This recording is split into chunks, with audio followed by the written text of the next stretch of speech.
রাতের মাঝে গহনের জ্বরটা অনেকটা কমে গিয়েছিল। সকালে উঠে আগে তাড়াহুড়ো করে অফিসের জন্য তৈরি হলো। 3 দিন হলো অফিসে যাওয়া হয় না। অনেক কাজ পড়ে আছে। গহন তখন একটা জরুরি ফাইল খুঁজছে, তবে কোথাও পাচ্ছে না। গ্রন্থ যথেষ্ট গোছানো, ওর কোনো জিনিস কখন হারায় না। গহন খেয়াল করলো আজ ঘরের প্রত্যেকটা জিনিসে এলোমেলো হয়ে রয়েছে। ঘরটা গুছিয়েছে নিধি নিজের মতন করে, সেজন্য গহন কিছু খুঁজে পাচ্ছে না। গহন এবারে গলা উঁচিয়ে নিধির নাম ধরে ডাকলো, নিধি, আমার কালো ফাইলটা কই? আমি টেবিলের ড্রয়ারে রেখেছিলাম, পাচ্ছি না। রান্নাঘর থেকে নিধে গলা উঁচিয়ে বলল, ওই টেবিলের ড্রয়ারেই আছে। ভালোভাবে দেখুন, ডান পাশে নিচে ড্রয়ারে আছে। আপনি বাঁ পাশে রেখেছিলেন। নিধি দেওয়া দিক নির্দেশনা অনুযায়ী খুঁজতেই গন ফাইলটা পেয়ে গেল। আর 1 সেকেন্ডও সময় নষ্ট করতে চাইলো না। ফাইলটা হাতে নিয়ে যেই না দরজার কাছাকাছি গেল, অমনি নিধির সামনে দাঁড়ালো। হাতে খাবারের প্লেট আর পানির গ্লাস। গম্ভীর গলায় গহনকে উদ্দেশ্য করে বলল, কোথায় যাচ্ছেন? গহন তাড়াহুড়ো কণ্ঠে বল, অফিসে যাচ্ছি, ক্লায়েন্ট অপেক্ষা করছে। সে যেই অপেক্ষা করুক না কেন, যদি কোনো দেশের প্রেসিডেন্টও এসে অপেক্ষা করে, তাও না খেয়ে যেতে পারবেন না। দেখি, পিছনে চলুন। দিদি জোর করে গহনকে নিয়ে এসে বিছানার উপর বসালো। প্লেটটা গহনের হাতে ধরে দিয়ে বলল, চুপচাপ খেয়ে নিন। একটা ভাতও যদি প্লেটে থেকেছে, তাহলে এই মিটিং ফিটিং এর স্বপ্ন ভুলে যান। ঠ্যাং ভেঙে ঘরে বসিয়ে রাখবো।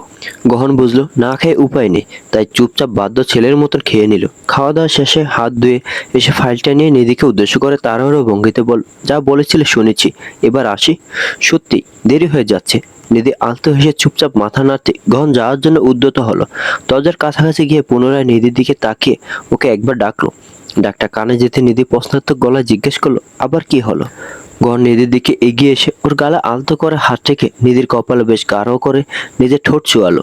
শুধু এতটুকুই সীমাবদ্ধ রইল না গহন। নিধির কপালে চুমুটা খাওয়া শেষ করে যেতে পারলো না বউকে ছেড়ে। এবারে 2 হাতে শক্ত করে নিধিকে জড়িয়ে ধরে নিধির গালে আলতো করে ঠোঁট ছুঁয়ে বলল, এত খেয়াল রাখো কেন আমার? এত যত্ন কেন করো আমার? তুমি বুঝো না তোমার এত যত্নে আমার কষ্ট হয়? তোমার এত আদর, যত্ন, ভালোবাসা আমার 2 চোখ ঝাপসা হয়ে আসে। আমার যে ভয় নিধি, মনে হয় কোন দিন না তোমায় হারিয়ে ফেলি। নিধি পাল্টা গহনকে জড়িয়ে ধরে স্মিত হেসে গহনকে আশ্বস্ত করে বলল, হারাবেন না। আমিও তো আপনাকে ছেড়ে থাকতে পারবো না। আমার নিজের বেঁচে থাকার জন্য হলো যে আপনাকে দরকার গহন। শুনুন, এখন এইসব যত্নে অভ্যাস করে নিন। আপনার কেউ না থাকলে বউ আছে, আর আপনার বউ আপনাকে খুব যত্ন করবে, খুব ভালোবাসবে আপনাকে। নিধির এই ছোট্ট ছোট্ট কথাগুলো শুনলে যে ঠিক কি শান্তি অনুভব করে গহন, সেটা কাউকে বলে বোঝাতে পারবে না। মনে হয় ভেতরটা যে একেবারে ঠান্ডা হয়ে যায়। মনে হয় অতীতের যত দুঃখ মনের ভেতরে জমা আছে, নিধির এই ছোট্ট ছোট বাক্যগুলো নিমেষের মাঝে সেই সব কিছু দূর করে দেয়, সবকিছু ভুলিয়ে দেয়। গহন আরেকটু শক্ত করে নিধিকে জড়িয়ে ধরলো। ঠিক কতটা সময় এভাবে জড়ে ধরে থাকলো তার কোনো হিসেব নেই। কারণ ভুলে গেল নিজের তাড়াহুড়োর কথা, অফিসে মিটিং এর কথা, ক্লায়েন্টদের অপেক্ষা করার কথা। ইচ্ছে করছে নিধিকে এভাবে জড়ে ধরেই থাকতে। বেশ অনেকটা সময় অতিবাহিত হবার পরও যখন নিধি দেখলো যে গহন ওকে ছাড়ছে না, তখন নিজেই বলে উঠলো, এখন দেরি হচ্ছে না বুকে চুমু খেতে? জড়িয়ে ধরতে গেলে দেরি হয় না, তাই না? নিধির কথাটা শুনে গহন হেসে ফেললো। নিধিকে ছেড়ে দিয়ে তৃতীয়বারের মতো নিধির অন্য গালে আলতো করে ঠোঁট চেয়ে বলল, ইচ্ছে তো করে সারাদিন তোমার জড়িয়ে ধরে বসে থাকতে, কিন্তু হয়ে ওঠে না। আচ্ছা, এখন আসি। তুমি নিজের খেয়াল রেখো। আর কোনো অসুবিধা হলে কিংবা কোনো কিছুর প্রয়োজন হলে আমায় কল করো। আচ্ছা ঠিক আছে, সে না হয় করবো, কিন্তু আপনার বোনকে যে পাত্রপক্ষ দেখতে আসবে তখন আপনি থাকবেন না? চেষ্টা করব, তবে আসতে পারবো কিনা জানি না। আমি না এলেও তো সমস্যা হবে না, অনেকেই তো আছে বাড়িতে। মা আছে, সারিত আছে, পিয়ালও হয়তো আসবে। আচ্ছা ঠিক আছে, আপনার না আসাই ভালো, এলে আবার কাজ করাবে। আপনি অফিসে যান। গহন আলতো হেসে চলে গেল সেখান থেকে। নিধিও নিজেকে প্রস্তুত করে রান্নাঘরে গেল কাজের উদ্দেশ্যে। শাড়ি পরে কাজ করতে বেশ অসুবিধা হয়, ঝামেলাটাও বটে। আজ অতিরিক্ত কাজ থাকায় নিধি একটা সালোয়ার কামিজ পরেছে। শাড়ি পরে মেয়েটাকে তাও দেখতে যা একটু বউ বউ লাগে, সালোয়ার কামিজ পরে একেবারে বাচ্চা বাচ্চা লাগে দেখতে। চিন্তাকে দেখে পাত্রপক্ষের লোকজন চলে গেছে, গহন আসেনি। আর না সালমা বেগম আলাদা করে কল করে গহনকে আবার আসতে বলেছে। নিধি এখন খুব তাড়াহুড়ো করে হাত চালাচ্ছে, খুব করে চাইছে যেন গহন বাড়ি ফিরে আসার আগে নিধির সমস্ত কাজ শেষ হয়ে যায়। এর অবশ্য দুটো কারণ। এক, আজ যে এত কাজ নিধি করেছে সেটা গহনকে জানতে দিতে চায় না, জানলে লোকটা হয়তো আবার কষ্ট পাবে। আর দ্বিতীয় কারণটা হলো গহন বাড়ি ফেরার পর পুরোটা সময় নিধি গহনের সাথে কাটাতে চায়, সেজন্য তাড়াহুড়ো করে কাজগুলো শেষ করছে। গহনে বাড়ি ফিরতে ফিরতে রাত 10টা বাজলো। নিধিরও ততক্ষণে কাজ বাজ সব শেষ। সবেমাত্র কাজ শেষ করে হাত মুখ ধুয়ে এসে একটু বিছানায় বসেছে, অমনি দেখলো গহন ঘরে ঢুকছে। গহনকে দেখতে মুহূর্তের মাঝে নিধির সমস্ত ক্লান্তি দূর হয়ে গেল। ভুলে গেল সারাটা দিন কতটা বাজে কেটেছে। কতটা কাজের মধ্যে দিয়ে কেটেছে। নিধির মানসিক শান্তির কারণ এসে গেছে। গহনকে থেকে নিধি খুশিতে লাফিয়ে উঠে দৌড়ে গহনের দিকে এগিয়ে গিয়ে দরজার কাছে 2 হাতে জাপটে ধরে উচ্ছ্বসিত গলায় বলল, একদম ঠিক সময় এসেছেন আপনি। আমার সব কাজ শেষ, এখন শুধু আমার হাতের সময় আর এই সময়টাতে আপনার সাথে প্রেম করব। গহন মৃদু শব্দ করে এসে উঠে বলল, আচ্ছা ঠিক আছে, যা ইচ্ছে করো, কিন্তু ভেতরে যেতে দাও। আগে ফ্রেশ হয়ে জামা কাপড়টা বদলাই, ক্ষুধা লেগেছে, খেতে দেবে না? নিধি গহনকে ছাড়লো না, শুধু মাথাটা তুলে গহনের দিকে তাকিয়ে বলল, খেতে তো অবশ্যই দেব, তার আগে বলুন আমার জন্য কি এনেছেন। হঠাৎ করে নিধির কথাটা শুনে গহন কেমন যেন ঘাবড়ে গেল। চোখ মুখে হালকা একটু অপরাধবোধ ফুটিয়ে তুলে বলল, তুমি কিছু আনতে বলেছিলে? আমার তো আসলে মনে ছিল না। কি লাগবে বলো, আমি এক্ষুনি এনে দিচ্ছি। আরে ধুর, কিছু আনতে বলিনি তো আমি, তাই বলে আপনি কিছু আনবেন না? আরে এটা তো আনতে হয়, বাড়িতে একটা কম বয়সী ছোট বউ আছে, তার কত কিছু খেতে ইচ্ছে করে।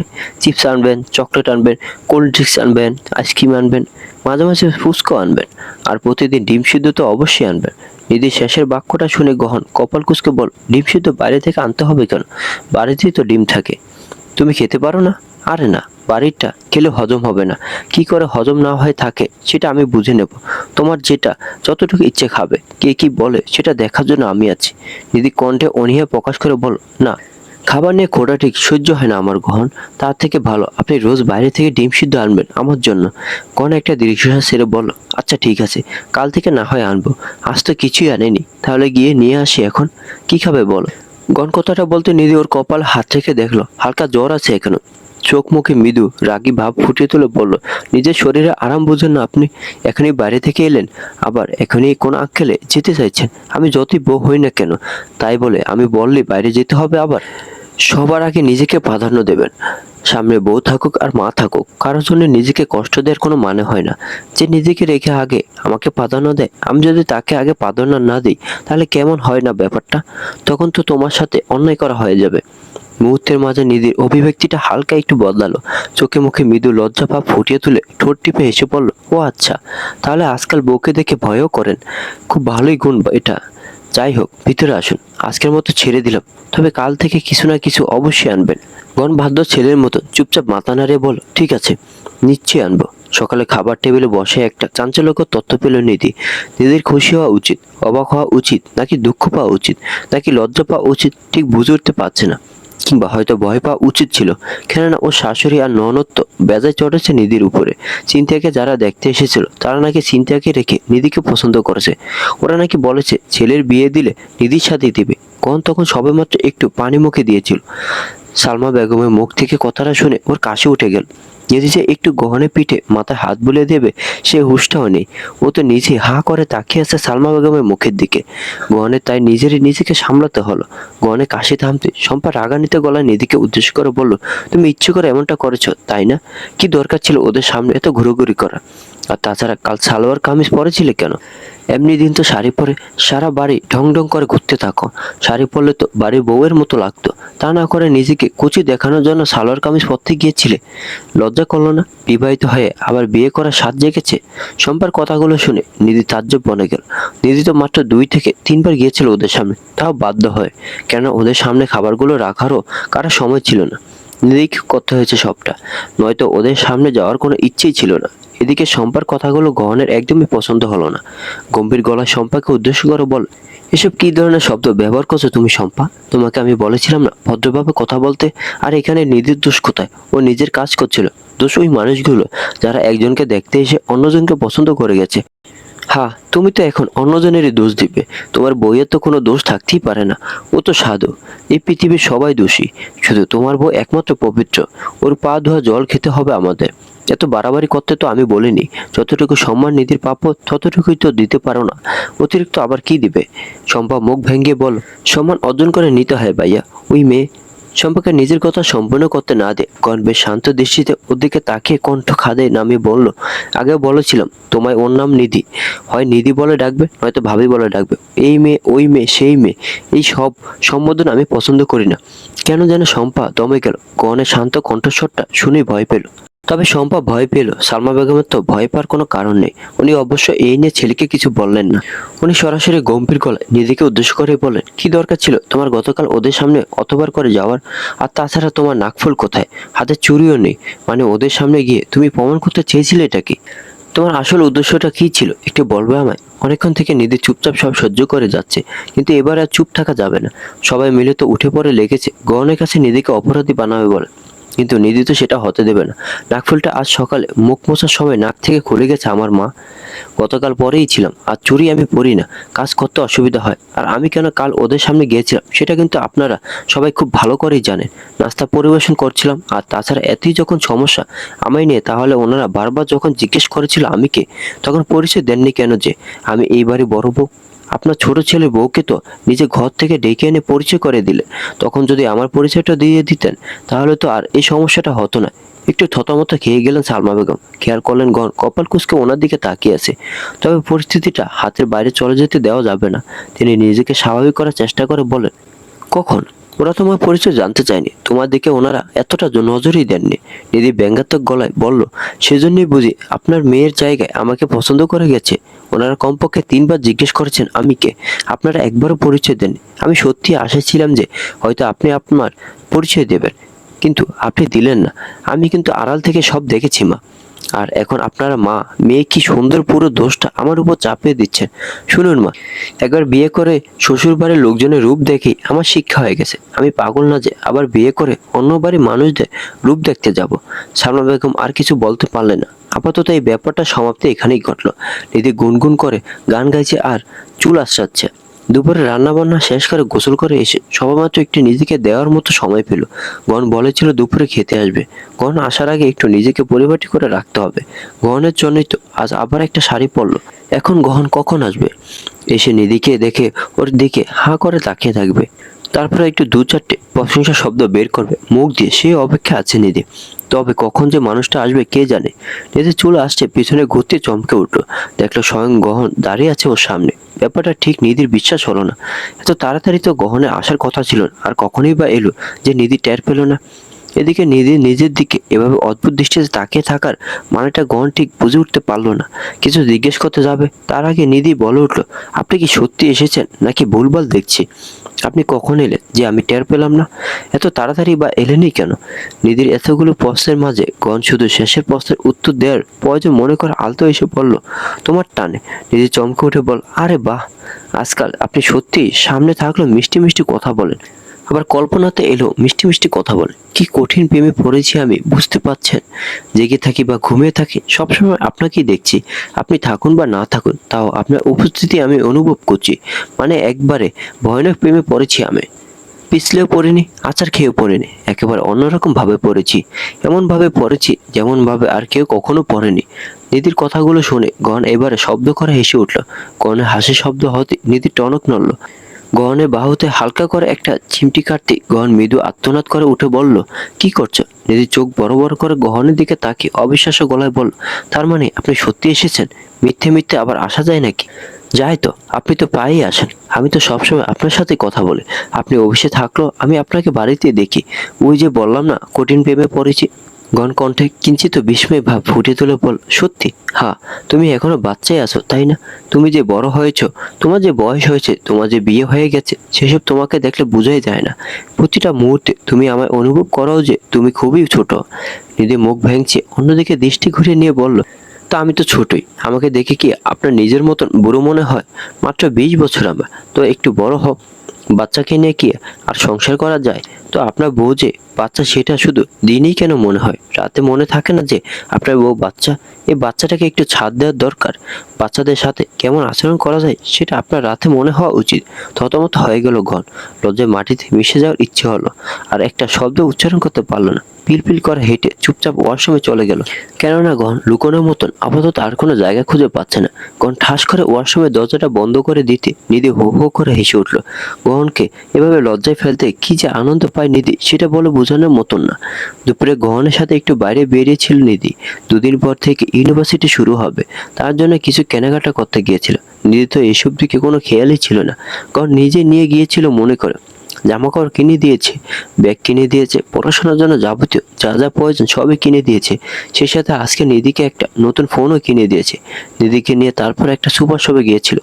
অনেক সকালে ক্লাস থাকবে নিধির, হয়তো অত সকালে খেয়ে যেতে পারবে না কিংবা রান্না করার মতো সময় থাকবে না, তাই টুকটাক কিছু শুকনো খাবার, ড্রাই ফ্রুটস কিনে দিয়েছে। নিধি আবার আবদার করে গহনের থেকে কফি কিনে নিয়েছে। নিধির প্রয়োজনে সবকিছু কেনাকাটা শেষে নিধিকে বাড়িতে নামিয়ে দিয়ে আবার নিজে অফিসে চলে গেছে। নিধি আপাতত নিজের ঘরে বসে সেসবই দেখছিল। মূল আকর্ষণ তো নতুন ফোন। ফোনটা অন করে আগে নিজেই নিজের কয়েকটা সেলফি তুললো। কি সুন্দর ছবি আসছে। নিজের পরিবারের সাথে আগে কোথাও ঘুরতে গেলে দেখতো ওর ভাই বোন সবাই যে যার ফোনে ছবি তুলতে ব্যস্ত, কিন্তু নিধির কাছে কোনো ফোন ছিল না। আকিবের ফোনটা অবশ্য নিধি ব্যবহার করতে পারত, তবে যদি সেটা আকিবের মায়ের চোখে পড়তো তাহলে হয়ে যেত। ওদের ফোনে এত ভালো ছবি উঠতো না যতটা নিধির নতুন ফোনে উঠছে। নিধি মনে মনে ঠিক করলো গহন বাড়িতে আসার সাথে সাথে গহনের সাথে বেশ কিছু সেলফি তুলবে। নিধির এসব ভাবনার মাঝে হঠাৎ করে ওর কানে একটা শব্দ ভেসে এলো। মনে হলো কিছু যেন ভাঙলো কিংবা কেউ হুড়মুড়িয়ে পড়ে গেল। নিধি লাফ দিয়ে বসা থেকে উঠে ঘর থেকে বেরোলো দেখার জন্য যে কার কি হলো। বসা ঘরে যেতেই দেখলো মেঝের উপর সাবিত হাত পা ছড়িয়ে দিয়ে বসে আছে, চোখ দুটো বন্ধ। দেখে তো মনে হচ্ছে ঘুমোচ্ছে। নিধি মাথাটা কাজ করা বন্ধ করে দিল। যদি ঘুমানোর ইচ্ছে থাকে তাহলে এভাবে মেঝেতে ঘুমানোর কি আছে, নিজে ঘরে গেলেই পারতো। সাবিত সেখানে একা নেই, ওর পাশে সালমা বেগমও বসে আছে। উনি ছেলেকে তোলার চেষ্টা করছেন। নিধি এবারে ভাবলো সাবিত বোধহয় অসুস্থ, হয়তো জ্ঞান হারিয়ে ফেলেছে। সেদিকে এগিয়ে গিয়ে উদ্বিগ্ন গলায় সালমা বেগমকে উদ্দেশ্য করে বলল, মা কি হয়েছে ওনার?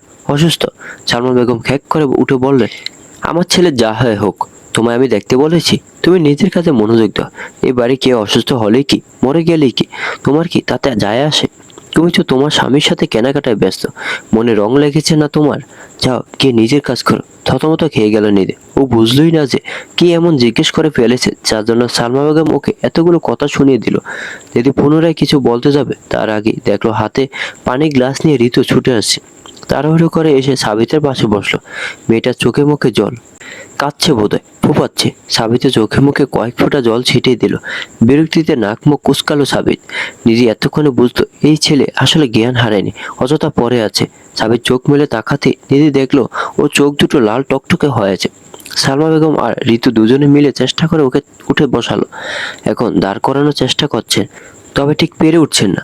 ওদের প্রচেষ্টার মাঝে ঋতু কন্দনরত গলায় সাবিতকে উদ্দেশ্য করে বলল, তুমি তো ভালো হয়ে গিয়েছিলে, আবার কেন এসব খেলে? সাবিতকে কথাটা বলা শেষে ঋতু সালমা বেগমকে উদ্দেশ্য করে বলল, আমি বলেছিলাম আপনাকে মা ও পুরোপুরি বদলায়নি, ও এখনো নেশা করে। মিলল তো আমার কথা? পাশে যে নিধি দাঁড়িয়ে আছে সেই ব্যাপারে ঋতুর খেয়াল না থাকলো সালমা বেগমের ঠিকই খেয়াল আছে। তিনি এক ধমকে ঋতুকে থামিয়ে দিলেন, ইশারায় নিধিকে দেখালে। নিধিও বুঝলো ব্যাপারটা। দুজনে মিলে অনেক কষ্ট করে সাবিতকে দাঁড় করালেন। যাওয়ার আগে সালমা বেগম নিধিকে উদ্দেশ্য করে বললেন, এই ব্যাপারগুলো গহনের কান অব্দি যেন না যায়। নিধি বেশ গম্ভীর গলায় বলল, কেন? আপনার ছেলে কুকীর্তির কথা জানা প্রয়োজন গহনের? এটাকে ঠ্যাঙে সোজা করা দরকার। আজ তো একটা অপদার্থ বানিয়েছে। সালমা বেগমের রাগ হলো ঠিকই, তবে তাও তিনি নিজেকে নিয়ন্ত্রণ করে ফের বললেন, তুমি নাকি চাও তোমার স্বামীর মানসিক শান্তি বজায় থাকুক? ও যদি শোনে ওর ভাইয়ের এই স্বভাবটা আবার ফিরে এসেছে তাহলে কিন্তু অশান্তিতে পড়বে। যদি সত্যি চাও যে তোমার স্বামী যেন মানসিক শান্তি বজায় থাকে তাহলে এই কথাটা ওর কানে দিও না। এটা আমার অনুরোধ বলতে পারো। তোমার শাশুড়ি অনুরোধ করছে, গহনের কানে এই কথাটা দিও না। নিধি কিছু বলল না। সাবিতকে নিয়ে ওনারা চলে যেতে নিধি বিড়বিড় করে বলল, বলবো না মানে? অবশ্যই বলবো। আমার স্বামী কষ্টে আয় করা টাকা দিয়ে উনি যে একটা অপদার্থকে পালছেন সেটা তো ওনাকে জানাতে হবে। আমার স্বামীর টাকা এভাবে অপচে দান করতে দেব না আমি। আসবো নিধি। কণ্ঠটা কানে যেতে নিধি দরজার দিকে মাথা তুলে তাকালো। নিধি তখন নিজের ফোনে ভীষণ ব্যস্ত ছিল, ফেসবুক অ্যাকাউন্ট খুলছে। দরজার দিকে তাকাতে দেখলো ঋতু দাঁড়িয়ে আছে। প্রথমবারের মতো ঋতু নিধির ঘরে এসেছে। ওরা এক বাড়িতে থাকে ঠিকই, তবে ঋতুর সাথে ওই মাঝে মাঝে দেখা হয়।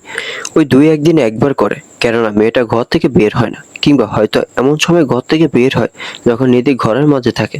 একটু চমকালো নিধি ঋতুকে দেখে এই সময়, তবে অনুমতি দিল। অনুমতি পেয়ে ঋতু ভেতরে এলো। নিধি আগে জিজ্ঞেস করলো কিছু দরকার? ঋতু কিছুক্ষণ আমতামতা করলো, তারপর অনুরোধের স্বরে নিধিকে উদ্দেশ্য করে বলল, একটা অনুরোধ করি তোমায় নিধি, রাখবে আমার অনুরোধ? তোমার থেকে আমি কখনো কিছু চাইনি আর না কখনো চাইবো। আমি জানি না আমি কখনো তোমায় কিছু দিতে পারবো কিনা, তবে আজ আমি তোমার থেকে একটা জিনিস চাইবো, দেবে আমায়? ঋতুর কণ্ঠটা খুবই নরম শোনালো। নিধির একটুও ছলনা মনে হলো না। নিধিও যেন একটু নরম হলো। আচ্ছা ঠিক আছে বলো, যদি আমার সাধ্যের মাঝে থাকে আমি দেব, আমি না পারলে গহন দিয়ে দিবে, কি লাগবে বলো। ঋতু বিছানার উপর নিধির পাশে বসে ওর হাত দুটো নিজের হাতেই মুঠোয় নিয়ে আকুতি ভরা কণ্ঠে বলল, সাবির যে নেশা করে বাড়ি ফিরেছে এই কথাটা তুমি ভাইয়াকে জানিও না নিধি, আমি অনুরোধ করছি তোমায়, ভাইয়াকে জানিও না। ভাইয়া জানলে ওকে আবার রিহাবে পাঠিয়ে দেবে, সেটাই তো উচিত। যদি ওনাকে রিহাবে না পাঠানো হয় ওনার এই স্বভাবটা ঠিক হবে না। তুমি কি সারা জীবন মাতাল স্বামীকে নিয়ে সংসার করতে চাও? আমার মাতালের সাথে সংসার করা যায়, সেসব আমি বুঝে নেব। আমার যদি কোনো অসুবিধা না থাকে তোমার কেন অসুবিধা হবে বলো? আমার অসুবিধা আছে, তার কারণ আমি একটা মাতালের সাথে একই বাড়িতে থাকতে পারবো না। এই সমস্যার সমাধান দরকার। যেহেতু একবার রিহাব থেকে ফিরে এসো উনি শুধরায়নি, তার মানে ওনাকে এবারে আরো ভালো মতো টাইট দিতে হবে। দেখো আমি তোমার ভালোর জন্যই বলছি, তোমার বাচ্চাটা ভালোর জন্য বলছি। গহনকে এই ব্যাপারটা আমাকে জানাতে দাও। ঋতু বুঝলো নিধিকে রাজি করানো খুব সহজ হবে না। এমনিতে উঁচু পেট নিয়ে চলাফেরা করতে আজকাল ভীষণ অসুবিধা হয়, তার মাঝে আরো নানা শারীরিক জটিলতা আছে। তারপরও নিজের সেসব শারীরিক অসুবিধার কথাগুলো বলে গিয়ে খুব কষ্টে মেজের উপর নিধির পায়ের কাছে বসলো। নিধি তাড়াহুড়ো করে উঠে ঋতুর থেকে দূরত্বে দাঁড়িয়ে বলল, আরে পায়ের কাছে বসছো কেন? উঠো। ঋতু বসা অবস্থাতে আর নিধির দিকে এগিয়ে যাওয়ার ক্ষমতা নেই। যেখানে বসেছিল সেখানে বসা অবস্থাতে দুই হাত জোর করে অনুরোধের স্বরে বলল, তোমার পায়ে পড়ছে নিধি, ভাইয়াকে জানিও না। আর কয়েকদিন পর আমার বাচ্চাটা হবে, ওই সময় আমি আমার স্বামীকে আমার পাশে চাই। ও যেমনই হোক, আমি ওকে ভালোবেসে বিয়ে করেছিলাম। আমি চাই আমার বাচ্চাটা হওয়ার পর আগে ওর বাবা ওকে কোলে নিক। আমি চাই হাসপাতালে ওর মুখটা দেখে তারপর ওটিতে যেতে, যেন আমি সেখানে মরলেও শান্তি পাই। এই সময়টা আমার ওকে পাশে চাই নিধি। দয়া করে আমার স্বামীকে কেড়ে নিও না আমার থেকে। দিদি কি বলবে ঠিক বুঝে উঠতে পারছে না। খারাপ লাগছে ঋতুর জন্য। মেয়েটা কাঁদছে, খুব অসহায় দেখাচ্ছে ঋতুকে।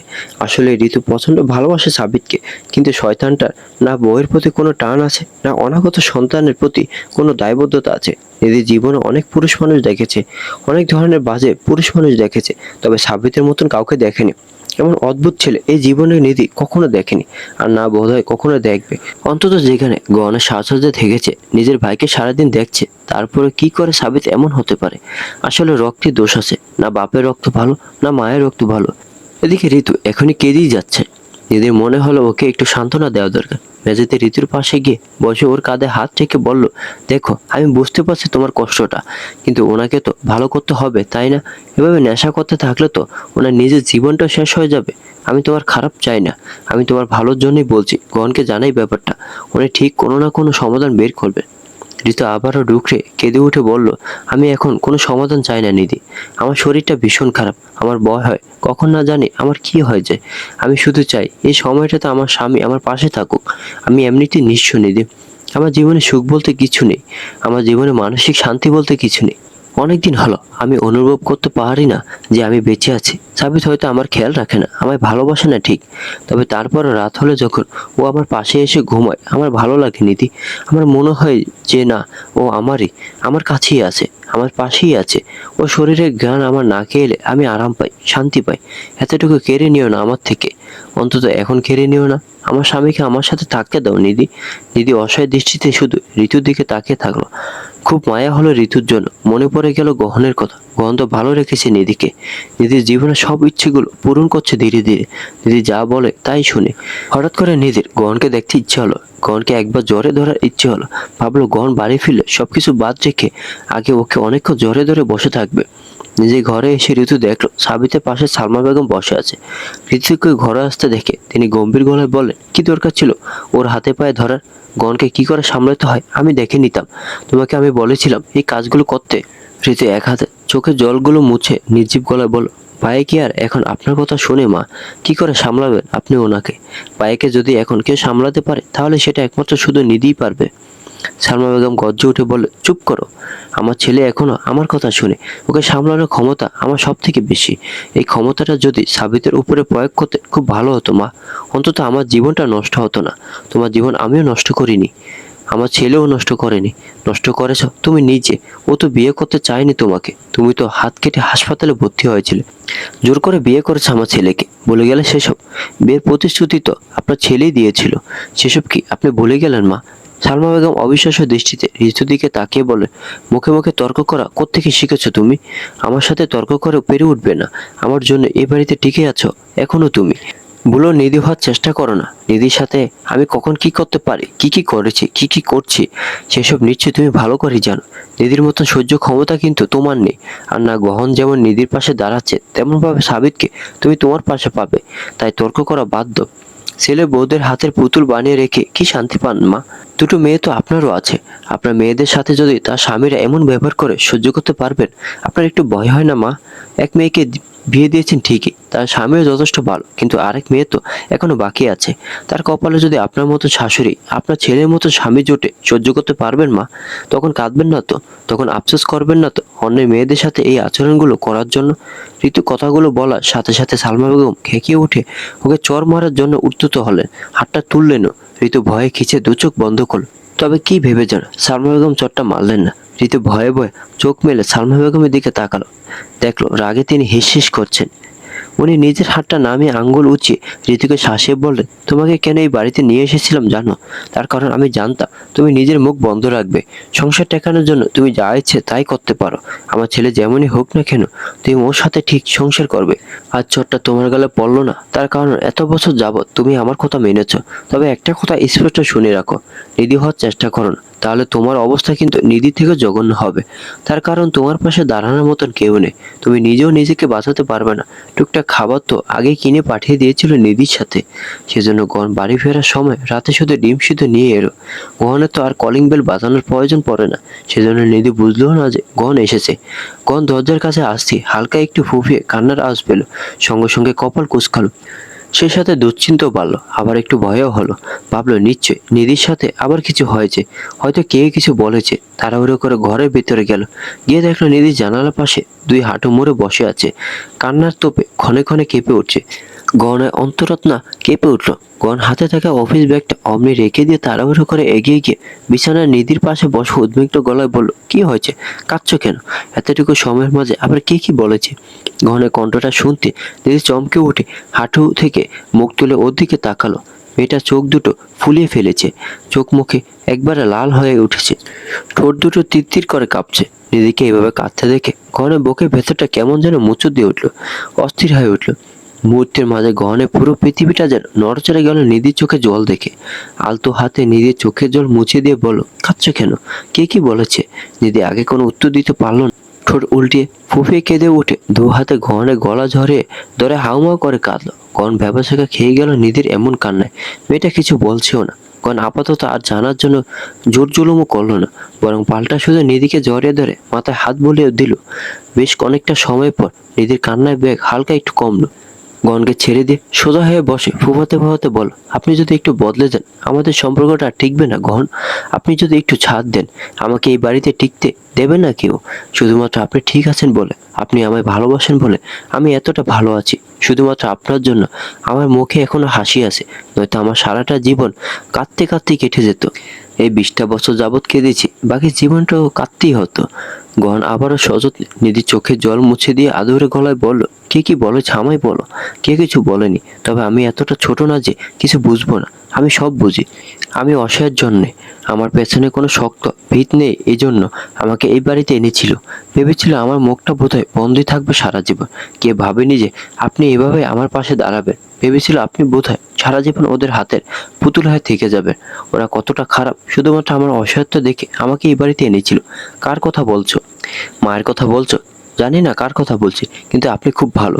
আপনি অতিরিক্ত ভালো। এতটা ভালো কেউ হয় না। শুনুন গহন, আপনি কখনো কাউকে সুযোগ দেবেন না আমাদের দুজনের মাঝে কথা বল। যদি আমি কখনো কোনো ভুল করি আমাকে যা ইচ্ছে বলবেন, কিন্তু কারো সামনে বলবেন না। আগে বুঝতেই দেবেন না যে আমাদের দুজনের মাঝে কোনো ঝামেলা চলছে, নয়তো সেই সুযোগটা কাজে লাগিয়ে অনেকে অনেক কিছু করে ফেলবে। আচ্ছা দেব না, কিন্তু কে কি করলো, কে কি বললো, কাঁদছো কেন? এসব তো আমার জানতে হবে। নিধি কিছুক্ষণ ফেল করে তাকিয়ে থাকলো গহনের দিকে। তারপরে হঠাৎ করে আবার কেঁদে উঠে দ্বিতীয় দফা গহনের গলা জড়িয়ে ধরে বলল, আপনি খুব ভালো গহন, কিন্তু ওরা আপনাকে ভালো থাকতে দেবে না। ওরা আমাদেরকে ভালো থাকতে দেবে না। অনেক বদনজর পড়বে আমাদের সম্পর্কে। একই বাড়িতে দুজন মানুষ এতটা ভিন্ন কি করে হতে পারে? কেউ তার স্ত্রীর চোখের জলের কারণ, তো কেউ তার স্ত্রীর মুখের হাসির কারণ। আমার ভাবতে অবাক লাগে যে আপনি এতটা ভালো, আপনি ভাবতে পারছেন আপনি ভালো না হলে আমার জীবনটার কি হতো? আমি না এখানে থাকতে পারতাম, না আমার বাপের বাড়িতে যাওয়ার ক্ষমতা ছিল, না নিজে কিছু করার মতো অবস্থায় আছি আমি। আপনি এতটা ভালো না হলে আমি কোথাও টিকতেই পারতাম না গহন। আমি আপনাকে কি করে বোঝাই বলুন তো? আমি আপনার প্রতি ঠিক কতটা কৃতজ্ঞ আমি আপনাকে কিছু বোঝাতে পারছি না। আমার শুধু কান্না আছে, আমার শুধু বারবার মনে হচ্ছে আপনি খুব ভালো। আমি আমার জীবনটা ভেবেছিলাম কেমন, আর আপনি সেটাকে বানিয়ে দিলেন কেমন। সালমা বেগমের তখন ঋতুকে বলা কথাগুলো নিধি শুনে ফেলেছিল। সালমা বেগম যে ঋতুকে চর মারার জন্য হাত উঠিয়েছিলেন সেটাও নিধি দেখেছিল। সেই সাথে আজ আরেক দফা খুব ভালোভাবে চিনতে পেরেছিল সালমা বেগমকে। উনি কেমন প্রকৃতির মানুষ সেটাও বেশ ভালোই বুঝতে পেরেছিল। সেই সাথে নিধি এও বুঝেছিল যে ঋতু আর ওর মাঝে পার্থক্যটা কোথায়। আসল পার্থক্য দুজনের স্বামী। ঋতুর স্বামী ঠিক নেই, এই জন্য ঋতুর আজ এই অবস্থা। আর নিধির স্বামী ঠিক আছে, এই জন্য নিধির এই অবস্থা। ঋতুর অবস্থা দেখে খারাপ লেগেছিল ভীষণ। সেই সাথে কষ্ট যেমন হয়েছিল, আবার ভয়ও হচ্ছিল। ভাবছিল এমন পরিস্থিতিতে কখনো নিধিকে না আবার পড়তে হয়। এসব ভাবতে ভাবতে নিধির কান্নার বেগটা অনেকটা কমে এলো। নিধির কান্না কমেছে সেটা বুঝতে পেরে গহন ওকে নিজের থেকে ছাড়ালো। গহন নিধির চোখের জল মুছে দিয়ে চুলগুলো কানে পিঠে গুজে দিয়ে কপালে আলতো করে নিজের ঠোঁট ছুঁয়ে বলল, এত সহজ নাকি আমাদের মাঝখানে চলে আসা? যদি কেউ জোর করে আসতে চায় তুমি শক্ত করে আমায় জড়িয়ে ধরবে, আর কেউ আসতে পারবে না আমাদের মাঝখানে।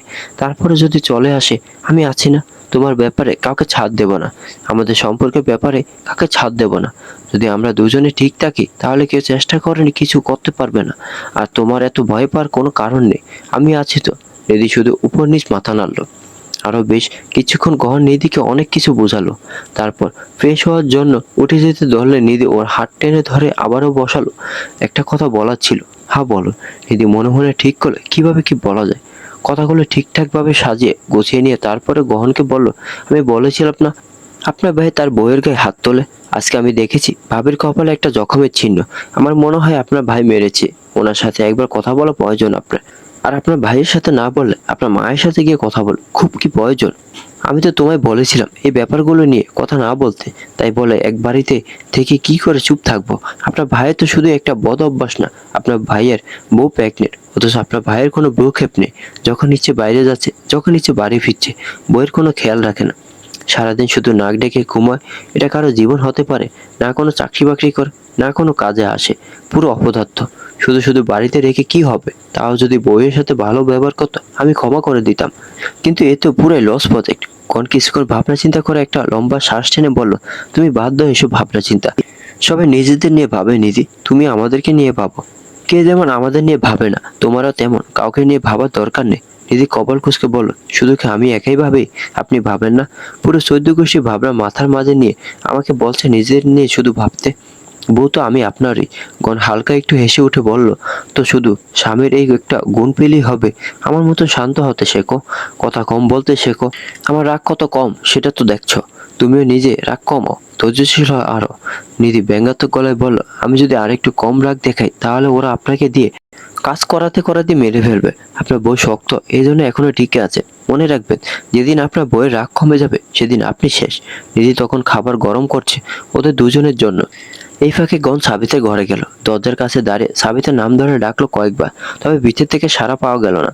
একটু পর হন্তদন্ত পায় ভিতর থেকে ঋতু এসে বলল, ভাইয়া ডাকছিলেন?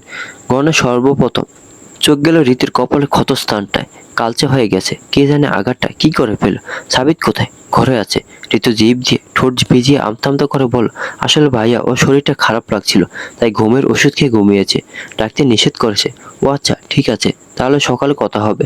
ঋতু মাথা নাড়তে গন সেখান থেকে চলে যেতে নিয়ে আবার থেমে গেল। গনকে থেমে যেতে দেখে ঋতু থামলো।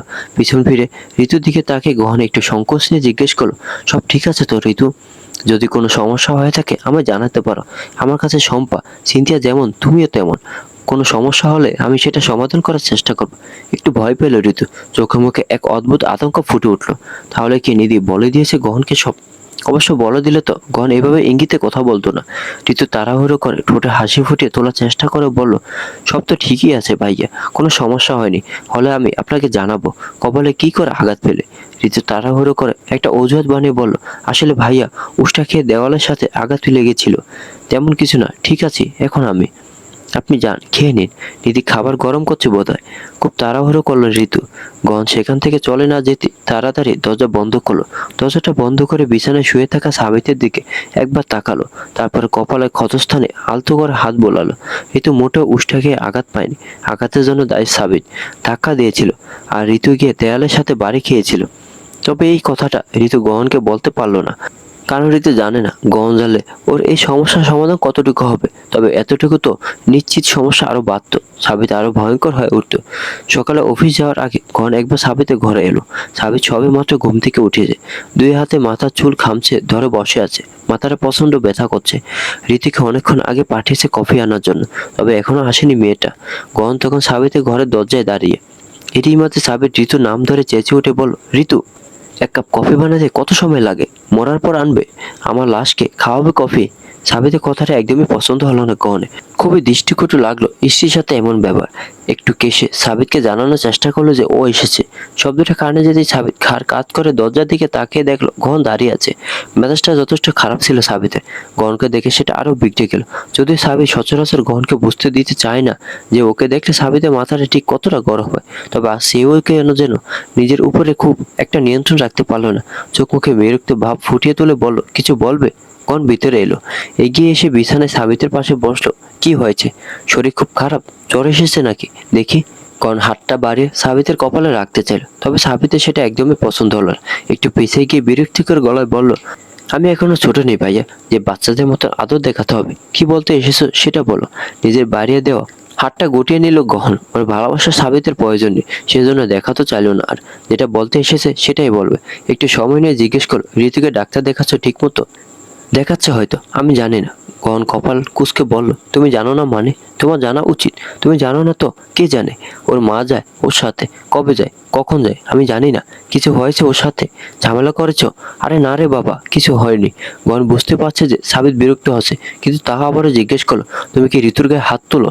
গতকাল ওর কপালে আমি একটা ক্ষত চিহ্ন দেখেছি। এমনি এমনি তো ক্ষতটা হওয়ার কথা না। মেয়েটা সারাদিন কেমন মনমরা হয়ে থাকে। স্বামী হিসেবে তোমার কতটুকু দায়িত্ব সেটা তোমার বোঝা উচিত সাবিত। যথেষ্ট বড় হয়েছো তুমি, তোমার নিজের বাচ্চা হবে। তুমি যদি এখনো বাচ্চামো করো তাহলে তো চলবে না, তাই না? মেয়েটার দায়িত্ব নিয়েছো, সেই দায়িত্ব ভালোভাবে পালন করতে হবে। ঋতুর মুখের দিকে তাকালে যে কে বুঝে যাবে ও এই বাড়িতে ভালো নেই, তোমার সাথে ভালো নেই। ওকে ভালো রাখার দায়িত্ব তো তোমার। দরজার কাছে কেউ দাঁড়ালে ড্রেসিং টেবিলে তার প্রতিবিম্ব বেশ স্পষ্ট দেখা যায়। ভুল কমে সাবিতের চোখটা ড্রেসিং টেবিলের দিকে যেতে খেয়াল করলো ঋতু কফির মগ হাতে নিয়ে দাঁড়িয়ে আছে দরজার সামনে। মুহূর্তের মাঝে সাবিতের মেজাজটা চটে গেল। ভাবলো ঋতুই বোধহয় গহনের কাছে গিয়ে কোনো নালিশ করেছে। যেমন রাগ হলো ঋতুর উপরে, তেমনই রাগ হলো গহনের উপরে। গহনকে যে ওর কাছে সাবিত জবাবদিহি করবে। গহনের সাহসই বা হলো কি করে ওর কাছে জবাব দিয়ে চাওয়ার? কে বলেছে এত জ্ঞান দেওয়ার জন্য? সাবিত এর থেকে এতক্ষণে কোনো উত্তর না পেয়ে গহন ওর কাঁধে হাত রেখে কিছু একটা বোঝাতে চাইলো। সাবিত সঙ্গে সঙ্গে নিজের কাঁধ থেকে গহনের হাতটা সরিয়ে দিয়ে বলল, আমার বউয়ের সাথে আমি কেমন ব্যবহার করব না করব সেটা সম্পূর্ণ আমার ব্যক্তিগত ব্যাপার। আমাদের ব্যক্তিগত ব্যাপারে তুমি নাক গলাতে এসেছো কেন? তোমাকে এই অধিকার কে দিয়েছে? আর আমার বইয়ের দিকে এত তাকাতেই হবে কেন তোমার? ওর মুখ দেখলে বুঝতে পারো ওর মন খারাপ, ওর কপালে ক্ষতস্থানে তোমার চোখ পড়ে। এত কিছু তো তোমার দেখার প্রয়োজন নেই। ঘরে তো তোমার নিজের বউ আছে, তুমি নিজের বউয়ের দিকে নজর দাও। অন্যের বউকে দেখার প্রয়োজন তো নেই।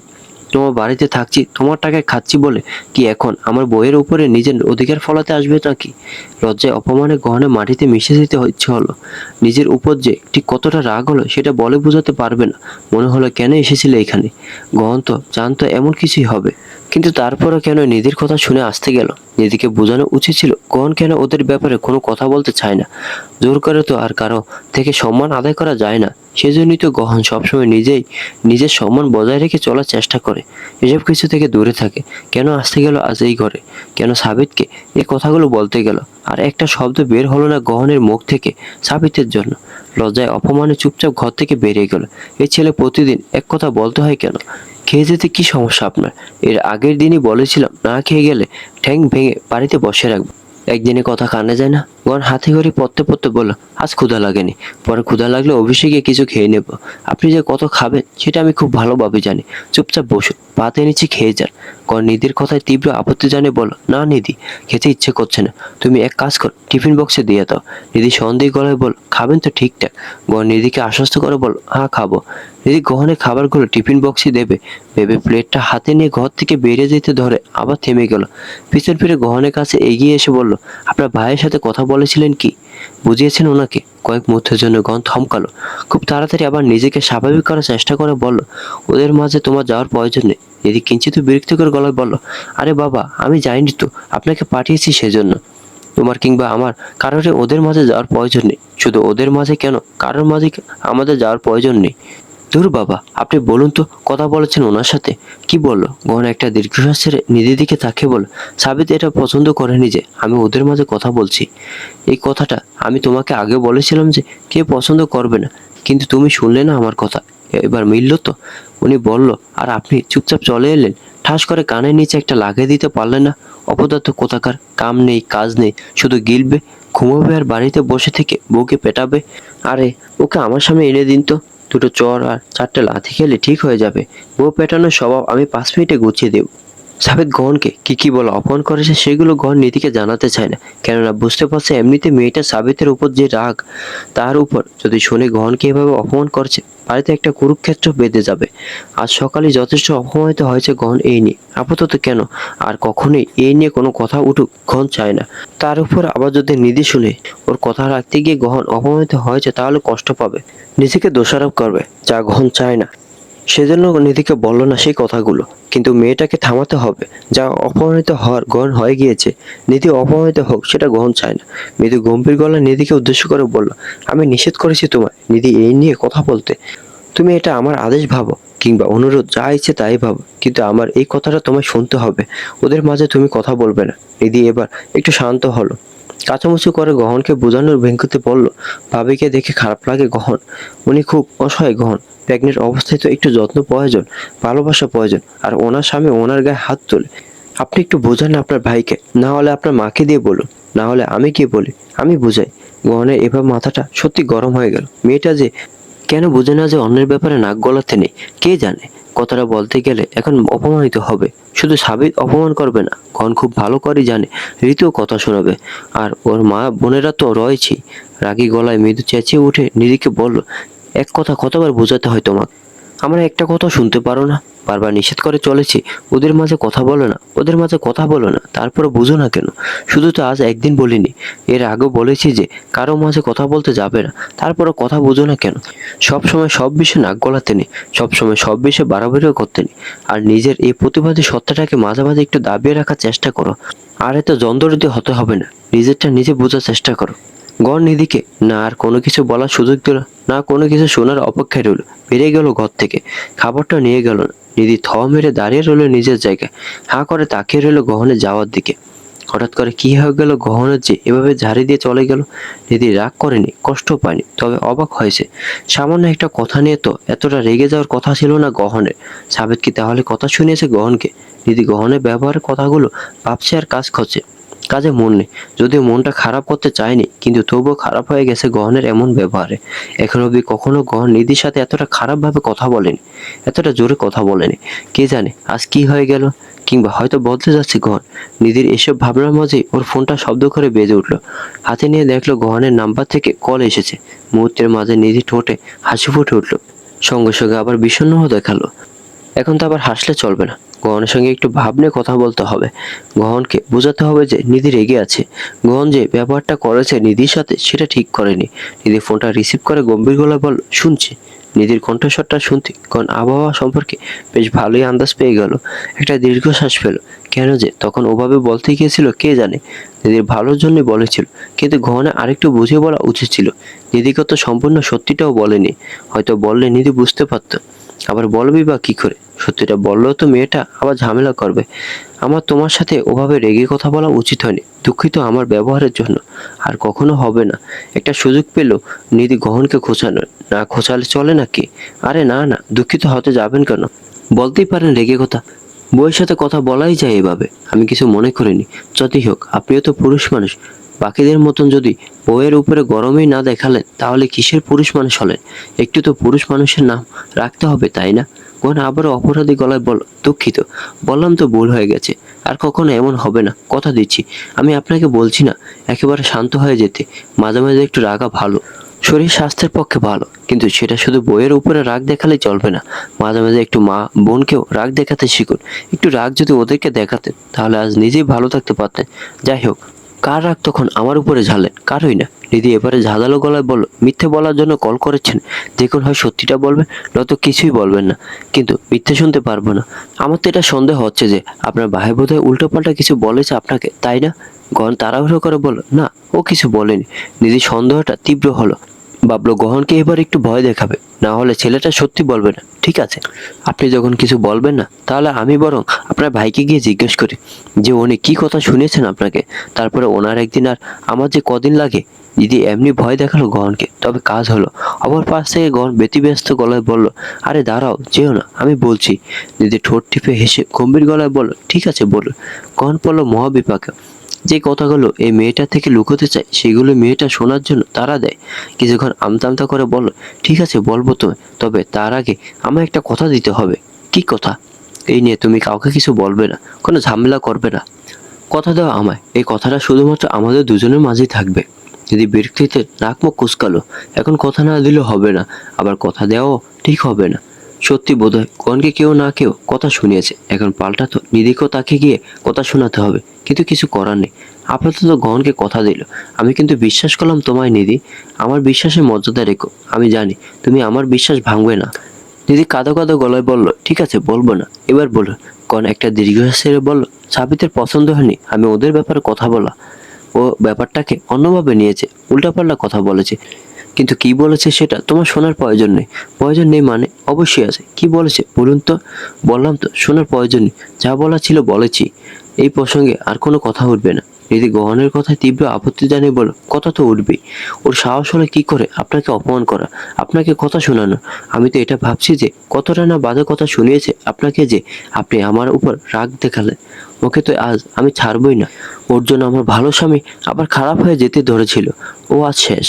ফোনের অপর পাশ থেকে গহন অনুরোধের স্বরে বলল, প্লিজ নিধি, তুমি এই কাউকে কিছু বলবে না। আমায় কথা দিয়েছিলে তুমি, আমি ভরসা করেছি তোমায়। তুমিও যদি এখন আমার ভরসা না রাখতে পারো তাহলে সত্যি আমার আর কিছু বলার নেই। তাহলে আজকের পর থেকে আমিও তোমার থেকে আর কোনো কিছু আশা রাখবো না, যা ইচ্ছে করো। তবে আমি আজ বুঝলাম আমার কথার মূল্য তোমার কাছেও নেই। কথাটা বলে গহন ফোনটা কেটে দিল। গহন ইচ্ছে করে এই কাজটা করলো, কেননা জানে কেবলমাত্র এই একটা কাজ করলে নিধিকে এখন থামিয়ে রাখা যাবে। কান থেকে ফোনটা নামিয়ে নিধি বিছানার উপর সেটা ছুঁড়ে মারলো। হাত পা ছোড়াছুড়ি করলো কিছুক্ষণ। এখন যদি সামনে গহনকে পেত, নির্ঘাত দুয়াতে চুল খামচে ধরত। গহনকে যে কটা কিল ঘুষিয়ে খেতে হতো নিধির হাতে, তার কোনো হিসেব নেই, হয়তো কামড়েও দিত। নিধির আজ নিজেকে ভীষণ অসহায় মনে হলো। ইচ্ছে থাকা সত্ত্বেও কিছু করতে পারছে না, চুপচাপ মুখ বুজে সবকিছু সহ্য করে নিতে হবে। কথাগুলো ভাবতে এবার কান্না পেল। আবারও কিছুক্ষণ হাত পা ছোড়াছুড়ি করলো। সামনে গহনকে না পেয়ে নিজেই নিজের মাথার চুল খামচে ধরে বসে রইল। সেই সাথে মনে মনে ঠিক করলো, আজ না হয় চুপ করে গেল, কিন্তু এর পরের বার যদি এমন কোনো সুযোগ পায় ছাড়বে না সাবিতকে, ওর গোষ্ঠী উদ্ধার করে ছাড়বে। ঘরে বাড়ি ফিরতে ফিরতে রাত 10টা বাজলো। সারাদিন আর নিধির সাথে কথা হয়নি। ঘরে ঢুকতে দেখলো নিধি বিছানা গোছাচ্ছে। সকালে রাগের মাথায় পুরো ঘর এলোমেলো করে ফেলেছিল। বিছানার চাদর বালি সব তুলে ছুঁড়ে মেরেছিল মেঝেতে। সারাদিন আর সেগুলো ঠিক করা হয়নি। এখন গহন আসবে এজন্য পুরো ঘরটা আবার গোছাচ্ছে। ঘরে ঢুকতে ঢুকতে গহন হালকা একটু কাশলো নিধির মনোযোগ আকর্ষণ করার জন্য। কাজ হলো। নিধি কয়েক সেকেন্ডের জন্য থেমে গিয়ে আবার নিজের কাজে মনোযোগ দিল। এমন ভাব করলো যে কোনো প্রয়োজন নেই গহনকে দেখার। গহন বুঝলো আবহাওয়া এখনো গরমই আছে, ঠান্ডা করতে হবে। আইসক্রিম এনেছি সবার জন্য, সবাইকে দিয়ে তুমি খাও। তোমার জন্য দুটো এনেছি। নিধি গম্ভীর গলায় বলল, লাগবে না, বাকিদেরকে দিয়ে দিন, ওরা গেল, ওদের গেলার জন্য তো এনেছি। ও, তোমার জন্য ডিম সিদ্ধ আছে, গরম আছে, খেয়ে নাও। নিধি এবার গম্ভীর গলায় বলল, প্রয়োজন নেই, ওটাও ওদেরকে দিয়ে আসুন, ওরাই গেল। পারলে পুরো ডিমটা একেবারে গিলতে বলবেন ওদের, যেন গলায় আটকে থেকে কিছুক্ষণের জন্য কথা বন্ধ হয়ে থাকে সবার। কোনো কিছু বলেই কোনো কাজ হচ্ছে না। নিধি প্রচন্ড রেগে আছে। উপায় না পেয়ে গলার টাইটা খুলে গহন গিয়ে আগে দরজাটা বন্ধ করলো। দরজা বন্ধ হওয়ার শব্দ পেতে নিধি একটু সাবধান হয়ে গেল। নিধি হালকা একটু আন্দাজ করতে পারছে গহন এখন কি করবে। সে এর জন্য নিজেও প্রস্তুতি নিয়ে রাখলো ও কি করবে সেটা ভেবে। নিধির ধারণা মোটে ভুল হলো না। গহন পিছন থেকে এসে দু হাতে ওকে জড়িয়ে ধরলো। সঙ্গে সঙ্গে নিধি বেশ জোরে সোরে গহনের পেটে কনুই দিয়ে আঘাত করলো। সঙ্গে সঙ্গে গহন ব্যথায় আর্তনাদ করে উঠে ছেড়ে দিল নিধিকে। আরে মারলে কেন? লাগলো তো আমার। গহন প্যাট ধরে বিছানার উপর বসে পড়লো। চোখ মুখ ব্যথায় এখনো কুঁচকে রেখেছে। নিধি রাগী গলায় বলল, আপনার সাথে এটাই করা উচিত। আপনার পরিবারের লোকজন যখন নিজেদের কথার দ্বারা আপনাকে আঘাত করতে করতে একদম মাটিতে লুটিয়ে ফেলে তখন কষ্ট হয় না? তখন মনে হয় না মুখ ফুটে একটু ওদেরকে বলি আমার লাগছে, এবারে ছেড়ে দাও। বউ মারলে এত লাগে কেন? আপনার রোজ মার খাওয়া উচিত বউয়ের হাতে। ঘন ব্যথায় নাক মুখ কুঁচকে নিধিকে উদ্দেশ্য করে বল, সত্যি খুব লেগেছে নিধি, এমনি পেটটা ব্যথা করছিল, আরো লাগলো, খুব কষ্ট পাচ্ছি। হঠাৎ করে নিধির অভিব্যক্তিটা কেমন যেন বদলে গেল। মনে হলো গহনের পেটে আঘাত করা ঠিক হয়নি। পিঠ, বাহু এসব জায়গা তো ছিলই, পেটে কেন আঘাত করতে গেল? তাও যে জায়গাটা সমস্যা হয়। তাড়াহুড়ো করে এগিয়ে বিছানায় গহনের পাশে বসে অপরাধী গলায় বলল, ক্ষমা করবে, আমি আসলে বুঝতে পারিনি, রাগের মাথায় ছিলাম, যেখানে পেয়েছি মেরে দিয়েছি। খুব বেশি ব্যথা পেয়েছে? খুব বেশি না তবে পেয়েছি। নিজে চোখে মুখে অপরাধী ভাব ফুটিয়ে তুলে গহনের পেটে হাত বুলিয়ে দিতে দিতে বলল, আহারে, আর করবো না কখনো এমন। আচ্ছা আমি হাত বুলিয়ে দিচ্ছি, কমলো কি? না তো। নিজে জোর গলায় বলল, আরে অবশ্যই কমেছে, বউ ভালোবেসে হাত বুলিয়ে দিচ্ছে, কমবে না কেন? কমতে বাধ্য। আরে কমেনি তো। না কমলে কি করে বলবো যে কমেছে? ভালোবেসে হাত বুলিয়ে দিচ্ছে, তাহলে কেন ব্যথাটা কমবে না? ব্যথার উচিত ছিল কমে যাও। মনে মনে এমনই ভাবলো নিধি। পর মুহূর্তে অন্য একটা ভাবনা এলো নিধির মাথায়। ভাবলো এই কাজটা করলে নিশ্চয়ই ব্যথা কমে যাবে। আগে পিছে কোনো কিছু না ভেবে গহনের মুখটা নিজের দিকে ঘুরিয়ে গহনের গালে একটা চুমু দিল। গহন থতমত হয়ে গেল। শুধু এক গালে চুমু দিয়ে ক্ষান্ত থাকলো না নিধি, অন্য গালে চুমু দিয়ে বলল, এবারে তো কমবেই। আরে বউ তো ভালোবাসলে তো যে কারো ক্যান্সারও সেরে যাবে, আর আপনার সামান্য পেট ব্যথা সারবে না? গহন এবার না হেসে থাকতে পারলো না। হালকা একটু শব্দ করে হেসে উঠে বলল, হুম, তা ঠিক বলেছ, কমে গেছে। তোমার ভালোবাসা আজকাল আমার সব রোগ সারিয়ে দিচ্ছে। দিন দিন তুমি আমার রোগ সারানোর ওষুধ হয়ে যাচ্ছ। এখন তোমার থেকে এই ছোট ছোট রোগের ওষুধ পেতে হলেও মাঝে মধ্যে অসুস্থ হতে হবে আমায়। খাওয়া দাওয়া শেষ করে গহন গেল সালমা বেগমের ঘরে। সালমা বেগম তখন ঘুমানোর প্রস্তুতি নিচ্ছে। এমন সময় গহন এলো সেখানে। আজকাল আর গহনকে দেখে সালমা বেগমের ঠোঁটে হাসি ফুটে ওঠে না। তিনি চাইলেও হাসতে পারেন না, নিজের উপর জুলুম চালিয়েও নিজেকে হাসাতে পারেন না। তবে গহন এখনো সেই নিয়মটা বজায় রেখেছে। সালমা বেগমকে দেখলে মিষ্টি করে একটু হাসে, মন থেকে হাসে। ভালো আছো মা? শরীর ঠিক আছে? সালমা বেগম গহনের প্রশ্নের ঠিকঠাক উত্তর না দিয়ে গম্ভীর গলায় বললেন, মন মরে গেলে শরীর নিয়ে আর কারই বা চিন্তা থাকে? জীবনটা অশান্তিতে কেটে গেল। কারো থেকে না পেলাম ভালোবাসা, কারো থেকে না পেলাম সম্মান। এখন ভরসা ছিল নিজের ছেলে মেয়েদের থেকে। তারা তো যে যার জীবন নিয়ে ব্যস্ত, যে যার বউ সংসার নিয়ে ব্যস্ত। আমার শরীরে খোঁজ রেখে আর কি কাজ তোমাদের বলো? সালমা বেগম অন্যদিকে মুখ ঘুরে গহনকে কথাগুলো বললেন। গহন ওনার দুই বাহু ধরে নিজের দিকে ঘুরিয়ে দাঁড় করিয়ে বললেন, সংসার বউ এরা নিজের জায়গায়, মা তার নিজের জায়গায়। সংসার বইয়ের প্রভাব কখনো মায়ের উপরে পড়বে না, আর মায়ের প্রভাব কখনো সংসার বইয়ের উপর পড়বে না। আর মায়ের খোঁজ খবর কি আমি রাখি না? আগের মতো রাখো না। সকালে সেই যে বেরিয়ে যাও, সারাদিন আর মায়ের কাছে কল করার প্রয়োজন মনে করো না। রাতে বাড়ি ফিরে সব কাজ সেরে তারপর আসো মায়ের সাথে দেখা করতে। আজকাল মায়ের মুখে মুখে তর্ক করো, প্রত্যেকটা কথায় মাকে ভুল প্রমাণ করার জন্য উঠে পড়ে লাগো। বইয়ের সামনে মাকে ছোট করো, বইয়ের হয়ে কথা বলো। পরিবর্তন তো অনেকটা হয়েছে বাবা। এখন এই গহনার শুধু আমার ছেলে নেই, কারো স্বামীও হয়ে গেছে। তাহলে বুঝো মা, একটু কি পরিবর্তন আসা স্বাভাবিক না? এখন তো অন্য কারো দায়িত্ব আমার উপর, আরেকজনের অধিকার রয়েছে আমার উপর। তার দিকটাও তো আমাকে দেখতে হবে, বুঝতে হবে। আমি তো অন্যায়ভাবে কখনো কাউকে দোষারোপ করি না মা, সেটা তুমিও জানো। দিদির অপরাধ থাকলে যেমন ওকে বলবো, তোমাদের অপরাধ থাকলে তোমাদের বলবো। আপাতত সালমা বেগম গহনের এসব নীতিবাক্য শোনার ইচ্ছে হচ্ছে না। সেজন্য হাত উঠিয়ে গহনকে থামিয়ে দিয়ে বললেন, বাদ দাও আপাতত এইসব কথা। যেদিন বউয়ের দোষ দেখতে শিখবে সেদিন বরং এই নিয়ে আমার সাথে কথা বলতে এসো। কি বলতে এসেছিলে এখন সেটা বলো। গহন সাথে করে একটা ছোট্ট শপিং ব্যাগ এনেছিল, সেটা সালমা বেগমের দিকে বাড়িয়ে দিয়ে বলল, এটা ছিনতাইকে দিয়ে দেও, কি আছে এতে? ওর জন্য একটা নতুন ফোন কিনেছি, সেদিন তো ভেঙে দিয়েছিলাম, অনেক প্রয়োজনে তো লাগে ফোন, দিয়ে দেও ওকে। সালমা বেগম একটু সন্তুষ্ট হলেন গহনের আচরণে। সেদিন তো অসুস্থ ছিলেন বলে কিছু বলতে পারেনি, তখন এসব দিকে খেয়ালও ছিল না। তখন তার মাথায় শুধু একটা কথাই ঘুরছিল যে তার ছেলে পর হয়ে যাচ্ছে। তবে পরে এই ব্যাপারটা নিয়ে তিনি বেশ অসন্তুষ্ট ছিলেন। তবে সময়ের অভাবে গহনের সাথে কথা বলা হয়নি। আলতো এসে বলে, তুমি দিয়ে দাও, ও খুশি হবে। না মা, তুমি দিও, আমি দিলে হয়তো ওর পছন্দ হবে না, আর এতক্ষণে হয়তো ঘুমিয়ে পড়েছে, আমি গেলে বিরক্ত হবে। না না, ও ঘুমোয়নি, ও তো পড়ছে, ও আমাকে বলেছে এবার পরীক্ষায় খুব ভালো রেজাল্ট করবে, তুমি যাও, গিয়ে দিয়ে এসো, ও খুশি হবে। সালমা বেগমের কথার দ্বিমত পোষণ করলো না আর গহন। ফোনটা নিয়ে গেল সিনথিয়ার ঘরে। ওর পিছন পিছন সালমা বেগমও গেল। সিনথিয়া ঘরের দরজার সামনে গিয়ে গহন থেমে গেল। পিছন ফিরে সালমা বেগমকে উদ্দেশ্য করে বল, তুমি আগে যাও।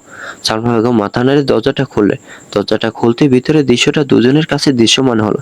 সিনথিয়া আয়েশি ভঙ্গিতে বিছানায় শুয়ে ফোন চালাচ্ছে। তবে অবাক করার বিষয় হলো, সিনথিয়ার কাছে তো ফোনটা থাকার কথা না। গহন ওর ফোনের যা অবস্থা করেছিল, সেই ফোনটা তো আর ঠিক হওয়ার মতন অবস্থাতেই ছিল না। গহন প্রশ্নাত্মক গলায় সালমা বেগমকে জিজ্ঞেস করলো, তুমি ফোন কিনে দিয়েছো ওকে? না তো, ও তো আমায় এই বিষয়ে কিছু বলতেই আসেনি। আমারও তেমন খেয়াল ছিল না, তাহলে কোথায় পেলো ফোন? সালমা বেগম যেন একটু একটু বুঝতে পারলেন। মুহূর্তের মাঝে ওনার মাথায় আগুন ধরে গেল। সরাসরি রুমের ভেতরে ঢুকে গিয়ে হিংস্র গলায় সিনথিয়াকে উদ্দেশ্য করে বলল, ফোন কোথায় ফেলি তুই? সালমা বেগমের কণ্ঠটা কানে যেতে সিনথিয়া লাফ দিয়ে উঠে বসলো।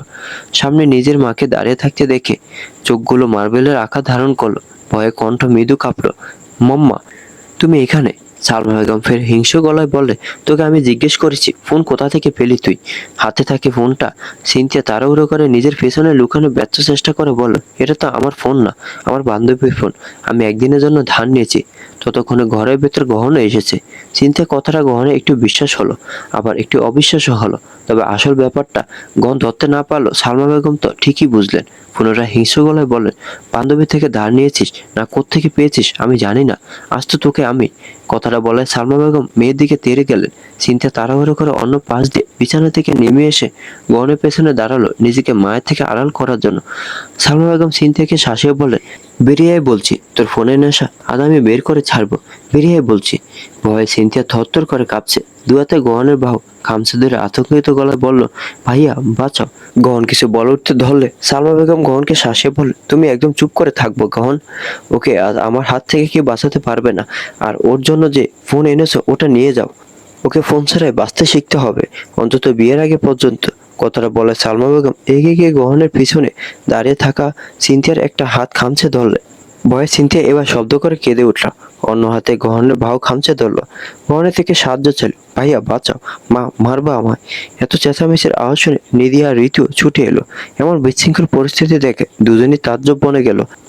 গহন অনেক চেষ্টা করে সালমা বেগমের থেকে সিনথিয়ার হাতটা ছাড়িয়ে ওকে আড়াল করে দাঁড়িয়ে বলল, কি হচ্ছে এসব মা? এত বড় মেয়ের গায়ে তুমি এখন হাত তুলবে? আমায় কথা বলতে দাও, তুমি যাও এখান থেকে। আমি এখান থেকে গেলে হবে না গহন, তুমি বুঝতে পারছো না, ও আমাকে ছাড়া কাউকে দেখে ভয় করে না, আমাকে সামলাতে দাও। গহন এবারে মৃদু রাগী গলায় বলল, বললাম তো আমি সব সামলে নেব, আমি কথা বলছি ওর সাথে, তুমি এখন এখান থেকে যাও। সালমা বেগম আবারও কিছু বলে উঠতে ধরলে গহন পূর্বের থেকেও বেশি রাগী গলায় বলল, বললাম তো আমি তোমায় এখান থেকে চলে যেতে, দরজাটা বন্ধ করে দিয়ে যাও, আমি কথা বলছি ওর সাথে। থেমে গেলেন সালমা বেগম। যাওয়ার আগে এমন হিংস্র দৃষ্টিতে মেয়ের দিকে তাকালেন যে সিনথিয়া ভয়ে কুঁকড়ে গেল। উনি ইশারায় হুমকি দিলেন সিনথিয়াকে যে গহন চলে যাওয়ার পর কে ওকে বাঁচায় উনি দেখবেন। সালমা বেগম এর পিছন পিছন ঋতু আর নিধিও চলে গেল সেখান থেকে। দরজাটা বন্ধ করে দিয়ে গহন সিনথিয়াকে ধরে বিছানার উপর বসালো। ব্যাট সাইডে উপর থেকে পানির গ্লাস এনে নিজে পানি খাইয়ে দিল সিনথিয়াকে। গ্লাসটা আবার পূর্বের জায়গায় রেখে এসে নিজেও সিনথিয়ার পাশে বসলো। মেয়েটা ভয়ে এখনো কাঁপছে আর কাঁদছে। গহন সিনথিয়ার চোখের জল মুছে দিয়ে আদুরে গলায় বলল, এখনো কাঁদছো কেন? মা চলে গেছে তো, আর আসবে না।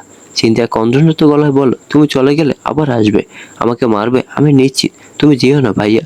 গহন সিনথিয়ার মাথায় হাত বুলিয়ে দিয়ে ফের আদুরে গলায় বলল, আসবে না, মারবেও না, আমি কথা বলবো মায়ের সাথে, কিন্তু তার আগে তুমি আমায় বলো তো এই ফোনটা কার, কোত্থেকে এনেছো? সিনথিয়া চটজলদি কোনো উত্তর দিতে পারলো না। কিছুক্ষণ চুপ থাকার পর একটা অজুহাত বানিয়ে বলল, আমার একটা বান্ধবী থেকে নিয়ে এসেছি, আসলে কলেজের একটা অনুষ্ঠানে আমি নাচে নাম দিয়েছি, ইউটিউবে ভিডিও দেখে রিহার্সাল করব, এই জন্য ওর ফোনটা নিয়ে এসেছি। সত্যি বলছি ভাইয়া, এটা আমার বান্ধবীর ফোন। সিনথিয়া এত সুন্দরভাবে মিথ্যে বলল যে গহন না বিশ্বাস করে থাকতে পারলো না।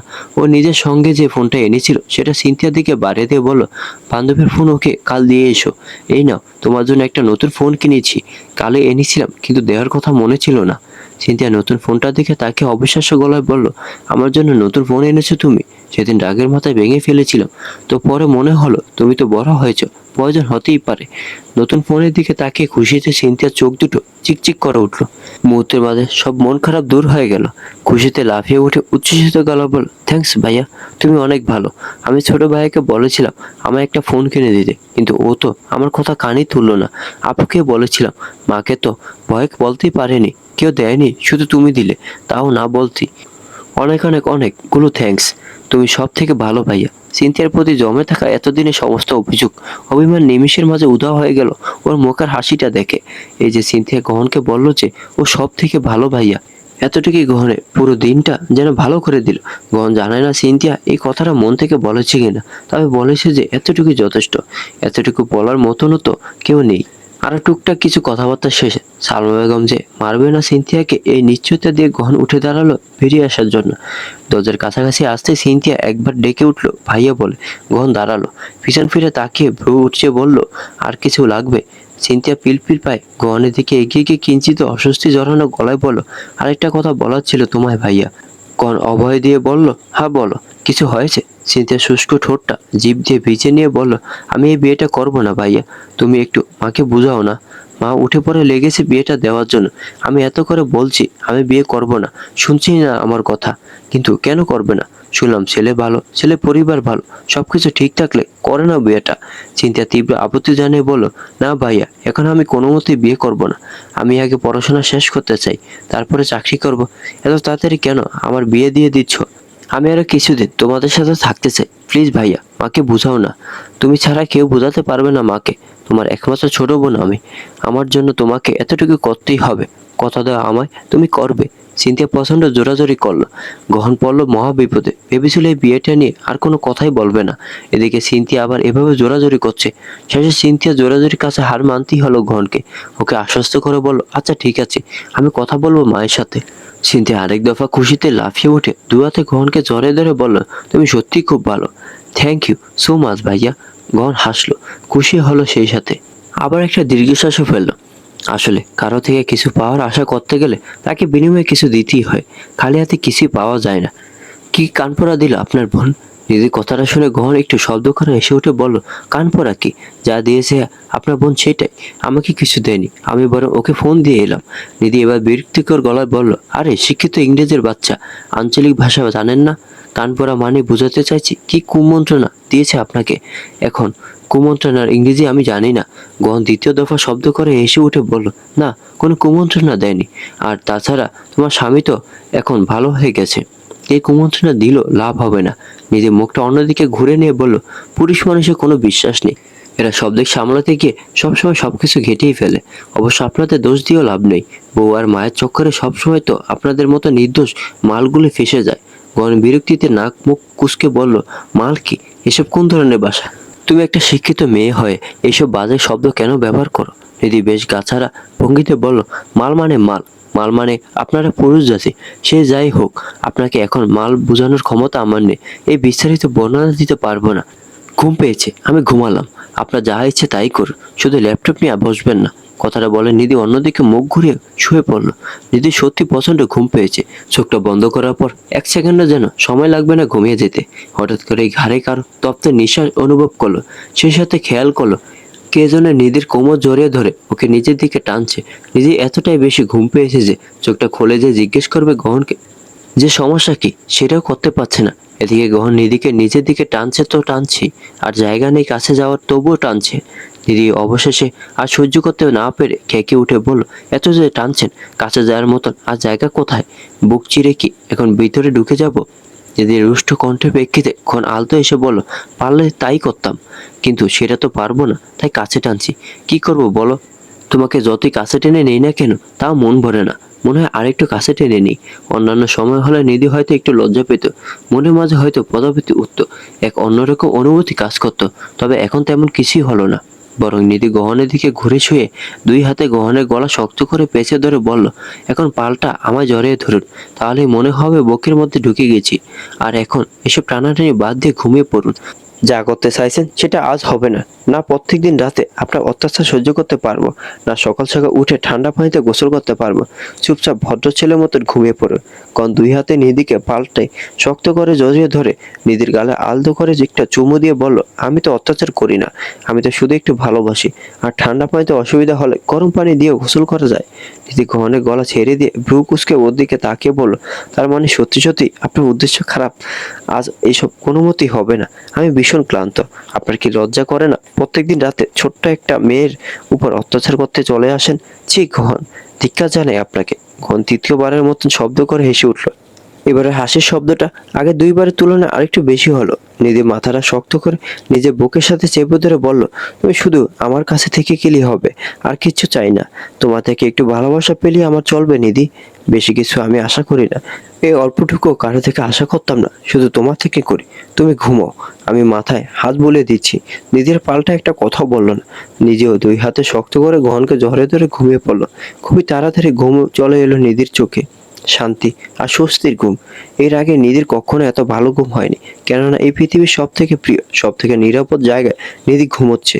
আজ গোটা দিনটা নিধির বেশ নিরামিষ ভাবে কাটলো। সারাদিনে করার মতো তেমন কিছুই ছিল না।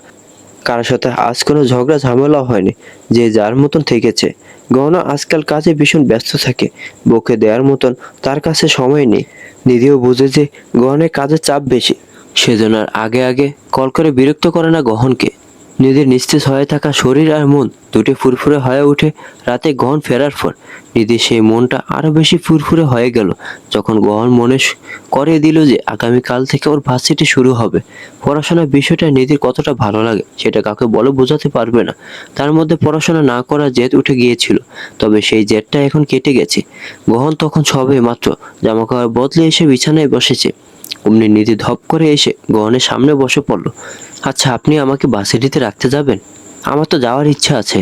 তোমার অসুবিধা হলে যাব না। নিধি তড়িৎ গতিতে বলে উঠল, আরে না না, অসুবিধা কেন হবে? গহন একটা দীর্ঘশ্বাস ফেলার ভঙ্গিতে বলল, বলা যায় না, হতেই পারে অসুবিধা। তুমি তো আমায় বুড়ো বলো। এখন এত বয়স্ক স্বামীকে সবার সাথে পরিচয় করে দিতে অসুবিধা হতেই পারে। কোন কথাটা বলতি নিধি ওর পেটে হালকা করে একটা ঘুষি মেরে বলল, আরে ধুর, কোনো অসুবিধা হবে না আমার। আপনার মতন স্বামী কজনে বা পায় বলুন? আমি তাও পেয়েছি, আর পরিচয় করে দেব না। আচ্ছা, আমরা কি আপনার গাড়িতে যাব? হ্যাঁ, গাড়ি ছাড়া কোথাও যাওয়ার অভ্যাস নেই আমার। দিদি উচ্চস্বরিত গলায় বলল, তাহলে তো আরো ভালো হবে। এতদিন হেঁটে হেঁটে স্কুল কলেজে গেছি, এবার থেকে আপনার বড় গাড়িতে যাব। ব্যাপারটাই আলাদা। ইস, আমার কি যে খুশি লাগছে বোঝাতে পারবো না আপনাকে। পড়াশোনা করতে আমার খুব ভালো লাগে, খুব মানে খুবই ভালো লাগে। আপনার পরে আমি পড়াশোনা করে ভালোবাসি। যাক, তাও আমি তালিকায় প্রথমে আছি, এটা শুনে ভালো লাগলো। এটা শুনেও ভালো লাগলো যে তুমি ভালোবাসো আমায়। গহনের মুখে শেষোক্ত বাক্যটা শুনতে নিজের মুখে হালকা একটু লজ্জা আবার ফুটে উঠল। তবে একা একা লজ্জা পেলে চলবে নাকি? গহনকেও তো লজ্জা দিতে হবে। দিদি দুহাতে গহনের গাল টেনে ধরে বলল, এত মিষ্টি একটা মানুষকে ভালো না বেসে থাকা যায় নাকি? আপনাকে দেখলেই তো ভালোবাসতে ইচ্ছে করে। ইস, কত ভালো আপনি। আপনার নামটা কি সুন্দর, চোখ দুটো কি সুন্দর মায়াবী, ঠোঁট দুটো কি মিষ্টি, গাল দুটো একেবারে রসে ভেজা মিষ্টি মতন টসটস করছে। আপনাকে দেখলে মনে হয় খেয়ে ফেলে। দিদি তো নিশ্চিত ছিল যে গহন লজ্জা একেবারে নেতিয়ে যাবে, হয়তো উঠে এখান থেকে পালাবে। তবে তেমন কিছুই হলো না। অবিশ্বাস্যভাবে গহনের অভিব্যক্তি বেশ স্বাভাবিক। নিধির দিকে একটু ঝুঁকে এসে বলল, তো খেয়ে ফেলো। নাক আছে, কপাল আছে, গাল আছে, এগুলো পছন্দ না হলে ঠোঁটও আছে। আমি কি নিষেধ করেছি নাকি? এসব তোমারই তো। গহন কথাটা বলার সাথে সাথে নিধি তড়িৎ গতিতে ওর গাল দুটো কামড়ে দিয়ে পিছিয়ে গিয়ে তোতলানো গলায় বল, ছি, আপনি কেমন যান? ছি ছি ছি, আমি থাকবোই না আপনার সাথে। আপনার সাথে থাকলে আমিও নোংরা হয়ে যাব। আমি খাবার গরম করতে যাই, আপনি থাকুন। কথাটা বলে নিধি তড়িঘড়ি করে উঠে চলে গেল। গহন ডাকলো পিছন থেকে, তবে সারা শব্দ পেল না। গহন আজ খুব ভালোভাবে বুঝতে পারলো এই মেয়ের দূর কতটুকু। এই মেয়েকে লজ্জায় ফেলা কোনো ব্যাপারই না। বন্ধুরা, আজকের গল্পটি এ পর্যন্তই। যদি গল্পটি ভালো লাগে তাহলে ভিডিওটি লাইক করুন। আর গল্প সম্পর্কে কোনো মতামত জানানো থাকলে কমেন্ট করতে পারেন। আর এই গল্পের পরবর্তীতে কি ঘটে তা জানার জন্য এবং এরকম আরো সুন্দর সুন্দর গল্প পাওয়ার জন্য আমার চ্যানেলটি সাবস্ক্রাইব করে বেল আইকনটি বাজিয়ে রাখুন। ধন্যবাদ।